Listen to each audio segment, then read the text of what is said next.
Kiran is a major character in the story The Castaway, having equal importance with the protagonist Nilganda. She is a favorite of all in her native village. Once she fell seriously ill, and her husband Sharath and mother in law took her to a riverside house in Chandarnagor village for a change. The castaway എന്ന കഥയിലെ നായക കഥാപാത്രമായ നീലഗന്ധയ്ക്കും തുല്യ പ്രധാനമുള്ള ഒരു പ്രധാന കഥാപാത്രമാണ് കിരണും.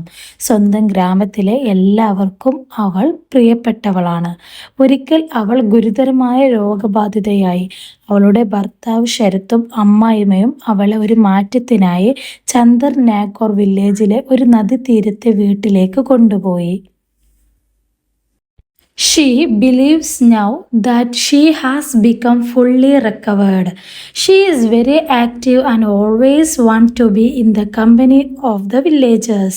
She cannot bear the lonely life in the riverside house and wants to get away from there as early as possible. Though she is a grown-up woman and wife of Sharath, she still loves lot of fun like a child. When Nilganda comes to the riverside house, unexpectedly she becomes much delighted and forget about going back to her home in the village. Soon, Kiran and Nilganda become good friends. She likes his presence and enjoys his various theatrical performances. She always supported him and ignores all the mischief he and his naughty friends make. Without paying any attention to the complaints of her husband and mother-in-law, she takes the role of his mother and sister combined. But when Sadish, her brother-in-law, comes to stay with them, she ignores Nilaganda like a playful child. She engages in all merry-making activities with Sadish.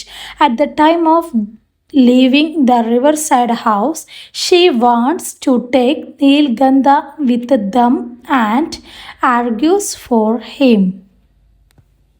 But she has to yield before the opposition of all the members of the family. She tries to protect Nilaganda from being termed as the thief when Sadish inkstand is missing. She feels enormous pity on the homeless boy and puts in his box 2 new suits of clothes, a pair of shoes and a banknote as a surprise gift. Kiran is a kind-hearted and trustful woman, but at times appears to be rather childish than a matured and responsible wife. ഇപ്പോൾ അവൾ പൂർണ്ണമായി സുഖം പ്രാപിച്ചുവെന്ന് അവൾ വിശ്വസിക്കുന്നു. അവൾ വളരെ സജീവമാണ്.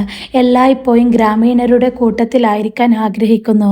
നദീതീരത്തെ വീട്ടിലെ ഏകാന്തത ജീവിതം താങ്ങാനാവുന്നില്ല. എത്രയും വേഗം അവിടെ നിന്ന് രക്ഷപ്പെടാൻ അവൾ ആഗ്രഹിക്കുന്നു.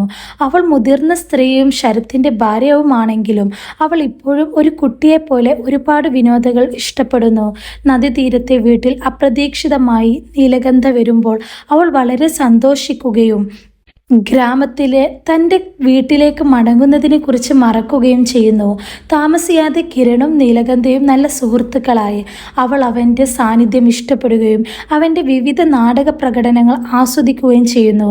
ഭർത്താവിൻ്റെയും അമ്മായിയമ്മയുടെയും പരാതികളൊന്നും ശ്രദ്ധിക്കാതെ അവൾ എപ്പോഴും അവനെ പിന്തുണയ്ക്കുകയും അവനും അവൻ്റെ വികൃതിയെ സുഹൃത്തുക്കൾ ചെയ്യുന്ന എല്ലാ വികൃതികളെയും അവഗണിക്കുകയും ചെയ്യുന്നു. അവൾ അവൻ്റെ അമ്മയുടെയും സഹോദരിയുടെയും വേഷം ചെയ്യുന്നു. എന്നാൽ അവരുടെ കൂടെ താമസിക്കാൻ അവളുടെ ബ്രദർ-ഇൻ-ലോ ഭർത്താവിൻ്റെ സഹോദരൻ സതീഷ് വരുമ്പോൾ അവൾ നീലഗന്ധയെ അവഗണിക്കുന്നു.